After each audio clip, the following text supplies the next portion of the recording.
hope, well, maiayos natin ulit ang Luzon. We're very optimistic that with the help of the people of Manila, we can make Manila great again.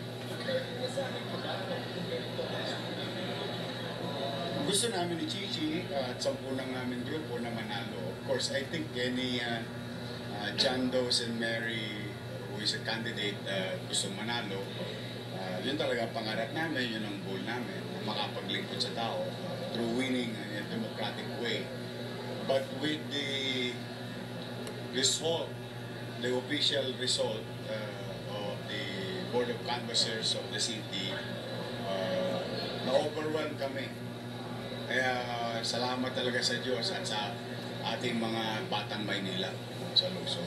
Nakakagulat, na-overwhelm kami, na-shock.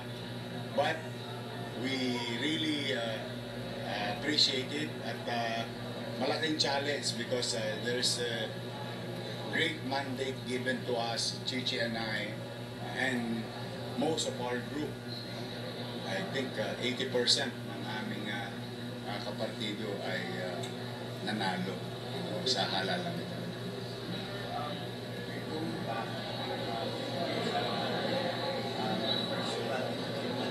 Ano ba yung aasahan na mga manifesto, something I think one of the immediate concern ng mga Manileño is the issue of basura. Yung pagkadugyot talaga ng Maynila. And the criminality happening in the city. With the result of the election and issues raised during the campaign, I think yun na yun. Yun yung immediate na kailangan bigyan ng attention. And then again, like Chichi committed to deliver livelihood programs sa hirap ng buhay ngayon ng ating mga kababayan.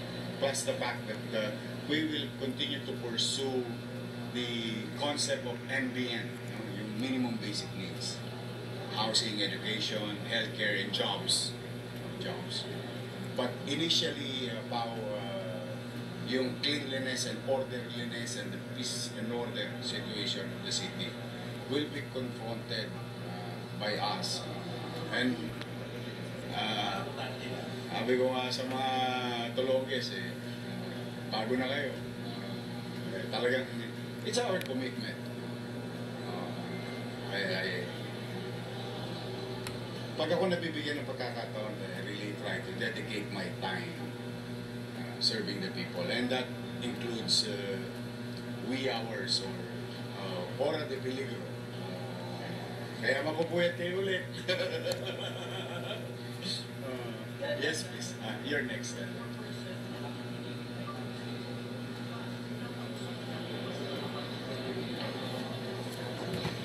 Well, hindi. But I don't know. I don't know kung kayo ang sumulat, but we saw some news that Mr. Versosa considered already. But the other one, I don't know. And the others,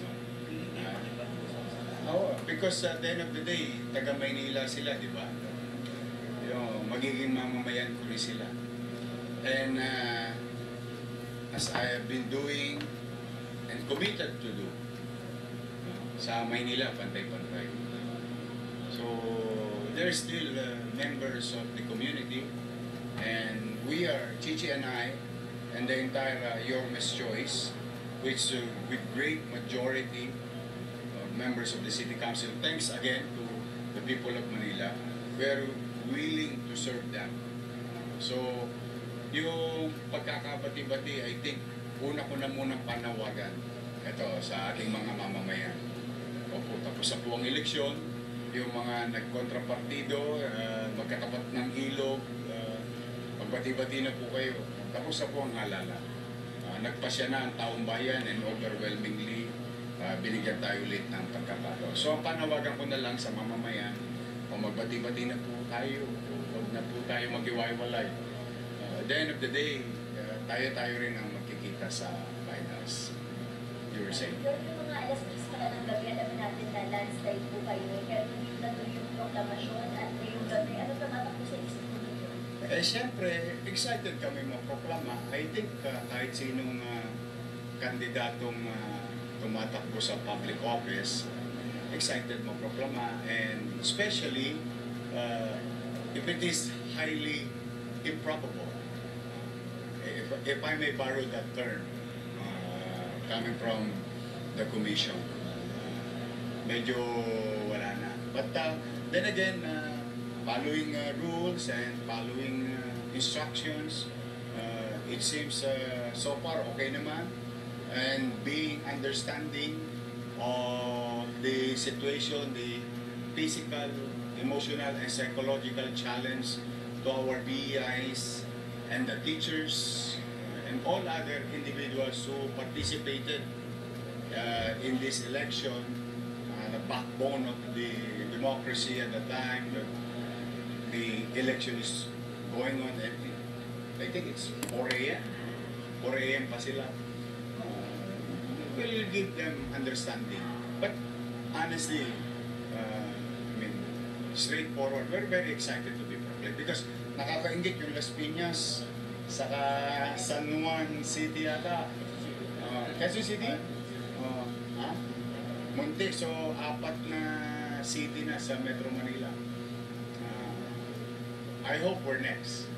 Siguro yun lang muna masasabi ko. But for the meantime, kung ano magiging pasya ng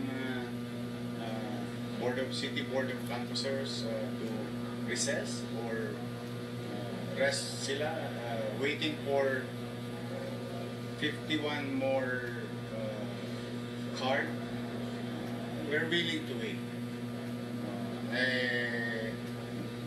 Nakapaghintay nga ang mga batang Maynila ng 3 taon.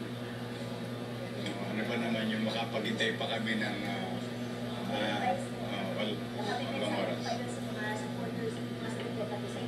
Well, unang-una maraming salamat po sa pagsuporta sa amin ni Yorme at marami sa mga kasama namin sa Yorme's Choice. Hiningi po namin na kayo magtiwala na we are more than willing to give you a government that will give you good governance and isang gobyerno na makikinig sa inyo at paglalaban ng boses niyo. Maraming salamat dahil nandito po kami ngayon and makakaasa kayo na sa aming mga pinangako, magde-deliver po kami. At kung si Yorme ay bilis kilos, huwag po kayo mag-alala dahil ang kanyang vice alcalde, magbilis rin po akong kumilos at hindi rin po ako natutulog kasi kaya nandun po kayo sa mga mabubuting kamay. Maraming salamat. Okay. Sure. Awa ng Diyos. So, mga taga-Tondo. Nandyan. Nandyan ako si Moki.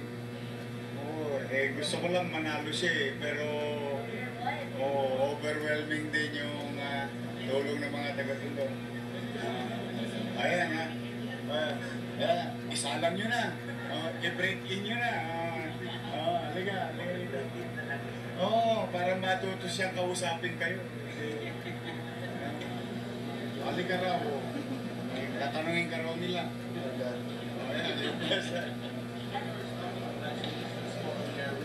Any advice that you got from your father pagdating sa governance at pagdating konsehal bilang ang tati niyo nagsimula din po bilang konsehal sa Huwag niyo lang kakalimutan pa yung intention niyo po at yung puso niyo na po talaga. Kasi in the end of the day, you really need the heart to serve the people.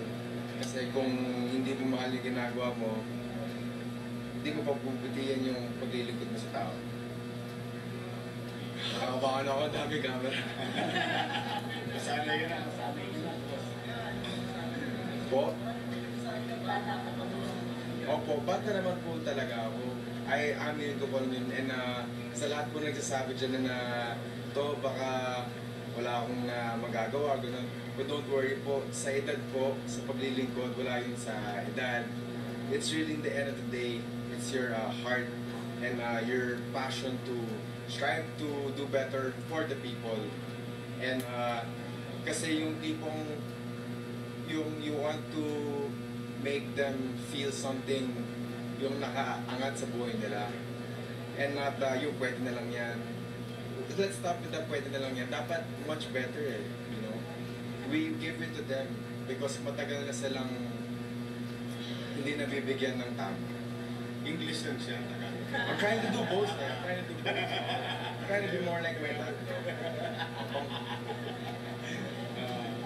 Thank you sa lahat po. Again, pero let me, one more time and thank each and every one of you, our partners in media who really,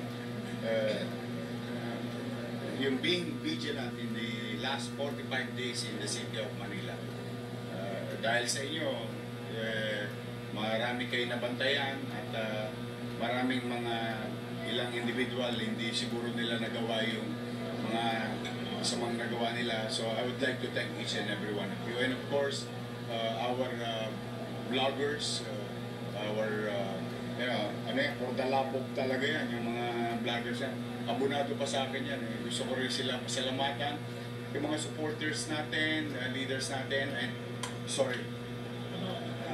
gusto ko rin pasalamatan na yung mga kababaihan ng Maynila, kabakan ng Maynila, at siyempre yung ating mga minamahal na kaagapay. At lahat ng volunteers, individuals, organization, maraming salamat sa inyo. And I hope supporting me will not stop because tapos na yung eleksyon. Again, ulitin ko, Chichi and I, and the entire group, we cannot do it alone.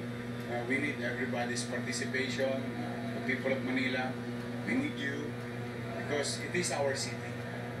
It is our community.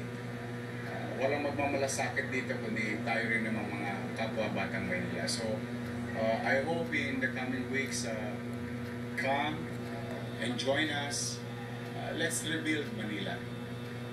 To have a better place for us maybe, but definitely let's do this for the next generation of the people of Manila. Muli, maraming salamat and God first.